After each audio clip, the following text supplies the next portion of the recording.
Well, we are joined today by the 24th overall pick in the 2017 OHL draft taken by the Saginaw Spirit. Our next guest now plies his trade for the Mississauga Steelheads, Aidan Prueter. Aidan, thank you so much for joining us today. Yeah, thanks for having me, guys. Now, we know it's obviously been a long time since any hockey's really been played in Ontario for you OHL guys. So how have you been spending here the last 12 months? Yeah, I mean, it's definitely been tough, 12 months off without a game, but you kind of just take it day by day and just work out and skate as much as you can and just stay focused and, yeah, just try to get better every day. Man, can you look back at a time, throughout your hockey career and think of it like I've been off the ice for a year? I don't think many people have done that once, you actually get going within hockey. Yeah, exactly. I mean, I've always had kind of 3, 4, 5 months as the off season, but never a year. Like you said, I think probably ever since I started playing, I don't think I've been off for a year. So it's definitely something different. But I mean, everyone's going through it, so we've all kind of got to go through it as well. So. Now, you did mention you're doing a lot of training, and we've heard a lot of guys have kind of picked one thing to kind of focus on to help them when they do get back on the ice. Is there anything you've taken a particular focus on here this last little bit? Yeah, I think a lot of lower body strength and then turning that into explosive power. So just kind of your first 3 steps or your jumps or your power cleans, stuff like that. I've been focusing a lot on. And I mean, training in you're from London. Are you training there and, hanging out there for the time being? Yeah, I'm doing all my off ice training and all my on ice training here in London. Yeah. I mean, London's a hockey hotbed. Just the amount of players that come out of there. You have to have a, pretty sick training group, I'm assuming. Yeah, exactly. Yeah, on the ice, kind of all the sessions are all really good hockey players from around the area here. So it's kind of been nice just to practice and push yourself against all those guys as well. That must be good too, just kind of give you some almost game scenario type stuff, right? And kind of raise that compete level even more. Yeah, exactly. And kind of in the last month, I've really noticed too, everyone's kind of taking it to another step as we're hopeful for a season here. And I'm pretty sure we're going to get one. So we're kind of all just pushing it up to that extra notch so that we're ready to go. So what do you know, like sort of along the lines of what are the newest, or I guess what the OHL's plans are coming forward? Yeah, honestly, we don't know too much, and I've been talking to the guys on the team. Have been talking with the coach and GM and stuff like that. But I think a lot of it's still up in the air. I know that the OHL does have some plans in place, but nothing set stone or not a date yet. But I think in the next week or so, they should be coming out with something. Now, not so much on the actual, league comeback side of things, but has the team in Mississauga been in contact with you the last little bit, just, training wise, keeping in touch, making sure that you're still on the right path and ready to play here? Yeah, they're always kind of keeping in touch with you and just a text or a phone call or just to catch up, whatever it is. And then whenever the team hears any information, they kind of do a team group call and just kind of fill us in on what's going on and what they've heard. Now, Aidan, kind of mentioned it. You're from London, grew up there and saw that you played on, midget there, throughout your career, early career there. But just growing up in London and, being able to watch the Knights, especially during that sort of, 2008 kind of era, how sick was that, as you're getting into hockey and whatnot? Yeah, I mean, kind of every Friday night as a kid, I'd go watch the Knights play at the Budweiser Gardens there, or JLC it used to be called. So yeah, and then they've had guys like some unbelievable names kind of come through, Bo Horvat and Domi, just guys like that you kind of watch growing up. And then yeah, I have it right next door, just downtown in London, to go watch some really good hockey. So definitely went there a lot and took advantage of that. Now, you never did play for the London Knights, but you did play for the London Junior Knights in your last season there. You, Ryan Suzuki, and your other teammate Brett Budgell finished 1, 2, 3 in league scoring. That must have just been an incredible ride there your last year of minor hockey. Yeah, I mean, my last minor midget there, with the last kind of year with all the guys together, because we were together for a good 8 years, kind of all growing up. The core guys kind of all stuck together, and then just to play with guys like that, like Suzuki and Budgell, you said, those are top player, really great guys and top players as well. So, I mean, we had a really fun time in London, and it was great just learning and pushing yourself with those two guys every day. Then you jumped in after that season into the OHL. started with Saginaw, like eBay mentioned at the beginning there. And you did also play U17 for Team Canada Black there. What was that whole experience like for you? Yeah, I mean, when I got drafted to Saginaw, I was 15 as I had a late birthday. So I kind of went in with an open mind, not sure if I was really going to make it or if they wanted me to stay back the year to develop or what was going on. But I made it and I stuck up the whole year. So that was awesome. Learned a ton on and off the ice, matured and grew as a person. And then, U17's Black, that I'll never forget, kind of just getting invited and going out there and how well they treat you guys and treat the players and just kind of everything that we did or we learned or whatever it was out there. I mean, it took a lot with me when I came back. Now, you mentioned you were a late birthday and you were actually the youngest player in the OHL your first season with Saginaw. Was that a tough transition just from a physical aspect when you are the youngest guy and you're going up against 20, 21-year-olds? Yeah, definitely it was tough. Kind of knowing that you're the youngest guys or they've got a whole extra year or some 5 years on you. But I mean, I kind of took that as motivation and just said, well, what do I have to lose? Like, what do I have to lose on the table? I got nothing to lose. I'm younger than all these guys. Why not just put your head down and keep pushing and see what happens? So that was kind of what my mindset was my first year. Just keep on working and, try to make opportunities for yourself, right? Yeah, exactly. In that first year, I did see as well, you did get your first OHL fight. Do you remember it? And if so, can you take us through that whole experience and whatnot? Yeah, I definitely do remember that. So we were playing in Saginaw, and then I think we were up maybe 2 or 3-1, and this guy just kind of just cross-checked me. So I kind of looked over, and in the back of my mind, I was like, this would be pretty cool. The youngest guy kind of just trying to fire up the boys and just fight. And then, so I just dropped the gloves, and we went at it. And then I went back to the locker room, and all the guys were all fired up and super happy and excited. So it was a pretty fun time.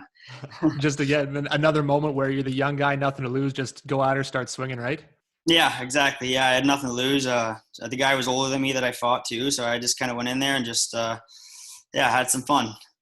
And I mean, as an older guy now, if you saw a younger guy doing that, it would probably get you pretty jazzed up too, right? Oh, exactly. Anytime a younger guy kind of steps up to protect someone or drop the gloves to get some energy on the boys, I mean, no matter who it is, a fight everyone gets excited for, but especially when it's a young guy trying to step up and do that for the older guys, it's definitely gets you going. Now, that's still, despite what happened, obviously a great fight. We both saw the clips of it, but whatever happens, that's still got to be a pretty eye-opening moment. But did you ever have one moment where it was your welcome to the OHL moment where you realized, like, this isn't minor anymore, we're now in juniors playing against, nearly men? Yeah, I think I'll just see my first game in Windsor.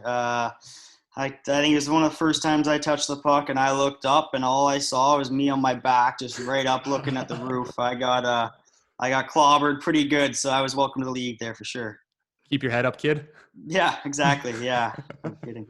Was was there maybe a guy on Saginaw that kind of took you under their wing and was started showing you the ropes? I mean, especially after first game getting blown up, guys might start to give you some tips and whatnot. Was there maybe one that stands out to you? Yeah, I mean, all the guys in Saginaw were really good with the young guys, and especially me being kind of a whole year younger than all of them. But I think Keaton Middleton, our captain, definitely took me under his wing and kind of made me feel comfortable. Any questions I had on or off the ice, I could just give him a call or go up to him at the rink or whatever it was. And he was really good guy, awesome for me. And I learned a ton from him and just hanging with him every day, seeing what it takes to be a pro, just watching him was really neat. Now, I got to think, a big team building moment has to be some big wins. In that first year in Saginaw, you guys were down 6-0 late in the second to Sarnia, who was the top team in the CHL. They won the OHL that year, and you guys come back to win 7-6 in overtime. I mean, could you feel the momentum shift in that game? And what was it like riding that wave through a final just over 20 minutes to win? Oh yeah, that was definitely the craziest game I've ever played for sure. I mean, we're down 6-0, and then I think we get 2 by the end of the second there. So we were 6-2 in the end of the second there, and then kind of Middleton spoke up and just said, "Hey boys, we got the last 2. What makes you think we can't get 4 in a period?" And then we all kind of looked at each other and said, "Damn, he's right." And so then we went out there and we got 4, and then we ended up getting the overtime as well. So that definitely the craziest game I've ever been a part of. No shit, just as easy as that, saying, "Hey, let's go fucking get 4," and then you guys do it. Yeah, exactly. I mean, that's all it really was. Yeah. Why can't that happen every night, right? Yeah, exactly. Why can't you just say, I need 4 and go out and get 4? Yeah. eBay, do you have more about Saginaw before we throw it over to Mississauga here? Just one more, actually. I did want to ask about one other guy you played with, and that was your second year there. Only got to play with him for half a season, but Cole Perfetti. I mean, this guy really came out of not necessarily nowhere, but came into the league, started lighting it up. What did you notice about him right away playing for Saginaw? Yeah, I mean, Fetz is an unbelievable guy on and off the ice. And yeah, the one thing about him was he respected his teammates. He's down to earth person, wasn't full of himself, none of that. He was a really good team guy, and he wanted to succeed himself, but he wanted the players and the boys on the team to succeed just as much. So yeah, he definitely was.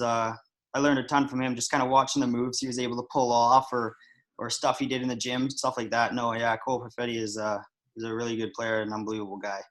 Nice to see a guy's guy then, starting to succeed, see him with the World Juniors, getting drafted pretty early and whatnot too then.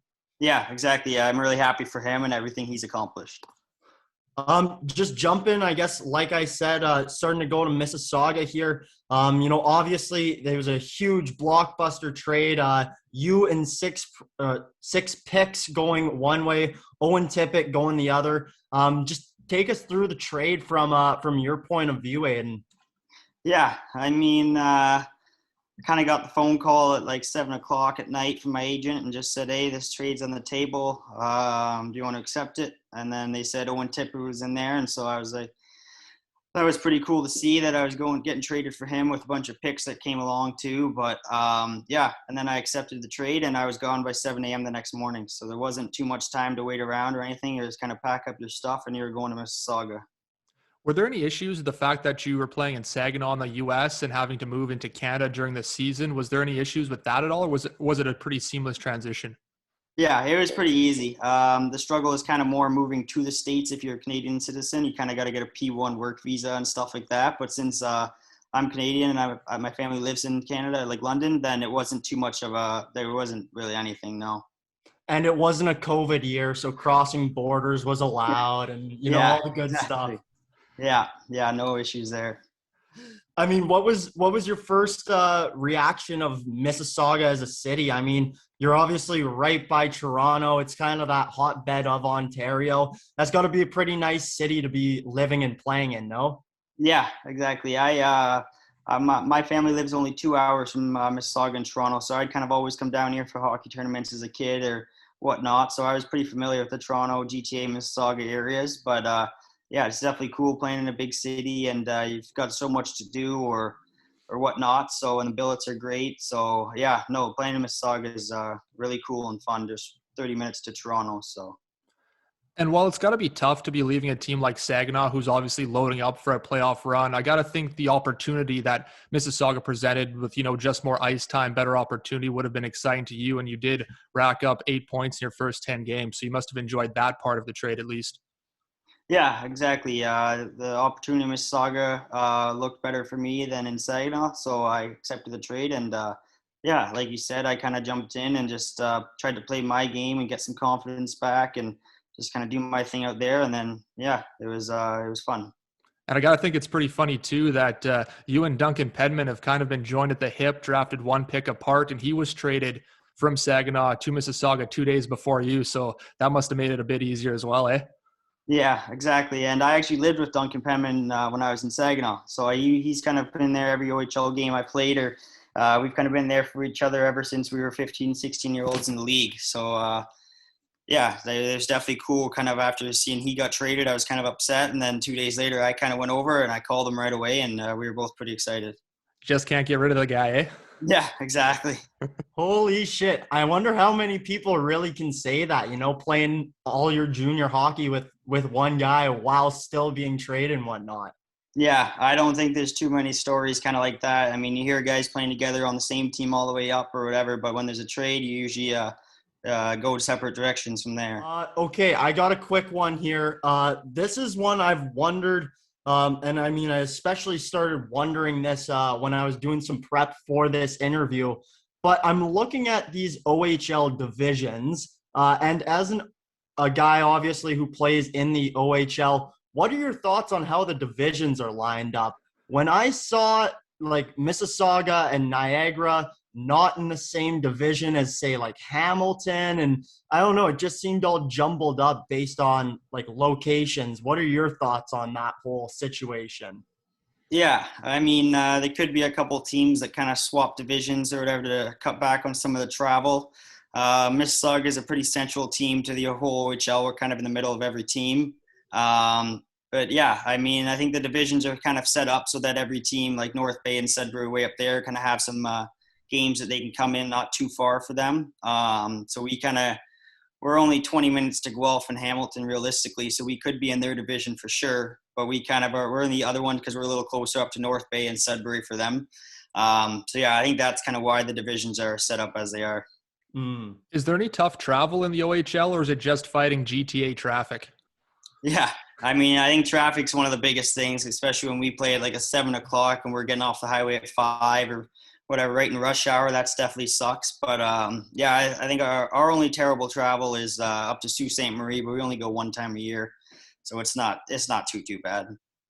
I mean, from Saginaw to like where you were before, obviously, I mean, I guess the U.S. division, it covers Sault Ste. Marie, but was there any other travel problems, like, say going to Ottawa or something like that? Yeah, yeah. Ottawa from Saginaw is the farthest trip that we did, and that we usually do like 3 games that weekend, so like Thursday, Friday, and then Sunday, and then come home Sunday, so that we kill 3 birds with one stone. But that late night drive coming back after a long road trip is definitely really long and tired. Always better after wins, though, hey? Yeah. Oh, yeah. Coming home after a win makes it way better. All right, now I want to turn it back over to the on-ice stuff. And you guys actually gained a little bit of fame from bardown.com for your 3-star celebration that you guys cracked out after an 8-2 win against Barrie. And it's basically the stars of the game kind of run the gauntlet with your team. Who came up with that one, and how long did that celly last? Yeah. I'm not really too sure who that came from or how that even started, really. But yeah, it was fun, kind of cool, something different. But yeah, I don't think I think we only did it for 1 or 2 games, and then it kind of got cut out from there. I gotta think the coaches would have been a little concerned about injuries. Yeah, I mean they kind of just said don't be stupid, just use your head. Talking on ice, there's a guy now you play with in Mississauga who is absolutely sick, and most people have seen him now from his time in the World Juniors. Or I guess he spent some time in the bubble too with the Dallas Stars. But Thomas Harley, I mean, he's kind of everything you want from a defenseman, no? Yeah, no, Thomas Harley is unbelievable hockey player. He's got everything. He's good defensively. He can score. He can shut guys down. He can make passes. Kind of whatever you want, he'll bring it to the table. And like you said, kind of he's starting to get recognized now, playing for World Juniors and up with Dallas and in the AHL right now. So yeah, I'm happy for him. Now I want to turn it back over and kind of focus more so on the under 17s. And I mean, we've talked to a few guys in that tournament. That must just be an incredible experience when you are that young and getting to play with, stars of that age across the country, eh? Yeah, I mean, I think I was 15 or 16 when I got invited out there, and just kind of being so young, and then looking at everyone else that got invited and seeing that you're one of the top 60 players in Canada competing all for that World Junior spot or working your way up. So, yeah, I mean, seeing the talent out there, what we have in Canada, I mean, there's some unbelievable hockey players out there for sure. And you played on Canada Black that year, and you guys started out pretty great, had a 156-minute shutout streak to begin the tournament. Was that chemistry, a little bit of puck luck, or how'd you guys gel so quickly? Yeah, I mean, I think everyone was just kind of excited to get out there and wear the jersey and kind of have that on your chest. And then our goalies were good, our defense were good, and then our forwards were good. So, I mean, yeah, I think it was a whole team package for sure, and we kind of all just clicked together. One other thing I did want to talk about the under 17s was your game against the United States. Tough loss, 5-4, gave up 4 third-period goals, but that team really just had a murderer's row, and basically any star on this year's U.S. World Junior team was on that team. What was it like being on the ice with those guys? Yeah, I mean, that's one of the best competition that you're really going to get. So just to share the ice with them and compete against them was a really cool experience. That was first international experience as well. I mean, was it kind of cool seeing how different countries sort of set up their gameplay and whatnot?